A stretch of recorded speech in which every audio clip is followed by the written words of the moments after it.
Hello everybody, welcome to another episode of Prep with Miss Pam. Prep stands for Pam's Reading Enrichment Program, and I am going to help to enrich some of the things you do in your reading program so that the children are more successful. I've been teaching for 34 years. I've seen a lot of ways that children are confused when they're learning to read, and so it's my goal to try to clarify some of the confusion and give you techniques to bring the children in, engage them, and help them understand the alphabetic principles. So today we're going to talk about how I use their names to encourage them to understand the importance of vowels.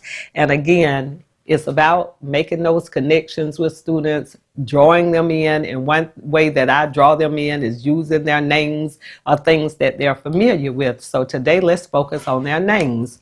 Okay, so one of the things I might do is say, hey, I have 3 students' names on my board, but they're missing some very important letters. They're missing the vowels. So I'll say, guys, what are the vowels? And so we'll review that the vowels are A, E, I, O, U.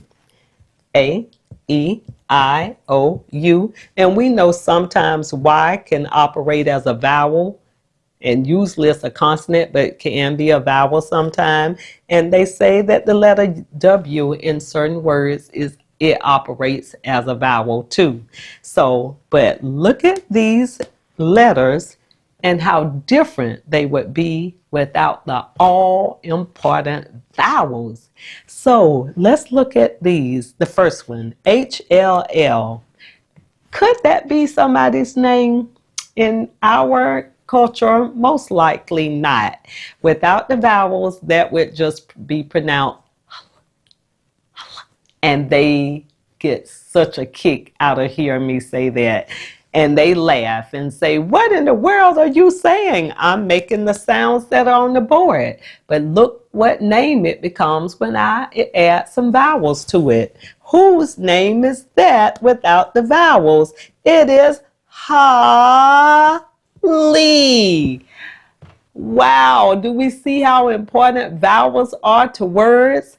Without the O and the Y operating as the vowel, her name would just be, and they just fall out laughing. But they are understanding that the O is given its name as well as the Y sounding like a E is giving the sound to the name Holly. And I exaggerate that. Okay, let's do another one. I'll say, whose name in the room could just be And they look around and they laugh and they go, is it Marilyn or is it Martin? Or, you know, I said, we don't know until we add the vowels because vowels give words their sounds. So I'll say, whose name is this?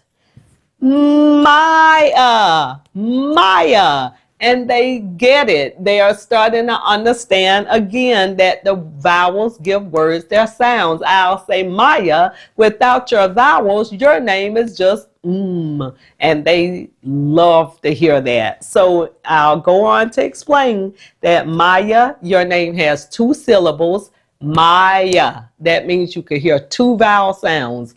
Your first syllable is my, and your second syllable is and that's the A making that schwa sound or that lazy sound. And the schwa sound is not short like apple, and it's not the long A like A in cake. It's just So again, we're teaching them the concept of vowels and how important they are in words. Let's do one more.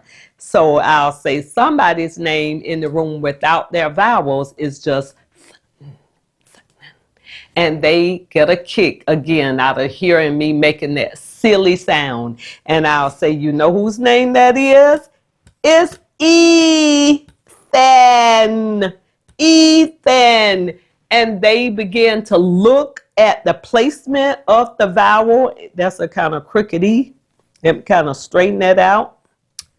They will start looking for the placement of the vowels in the words and understand where the sound is coming from. They will compare the word without the vowels and go, Ethan. You could just see the little wheels in their brains working as they're starting to build the concept of vowels. And then because they can relate it to words they know, they'll start saying, do somebody else's name. What would that person's name be? And that gets them excited about learning. And you can best believe they'll start looking around the room at words in the class to see where the placement of vowels are and how vowels operate in words. So another technique for you to use in the classroom to help build the alphabetic principle, because again, it is my job to have us build a nation of readers. Have a great day and thanks for joining. I'll see you next time.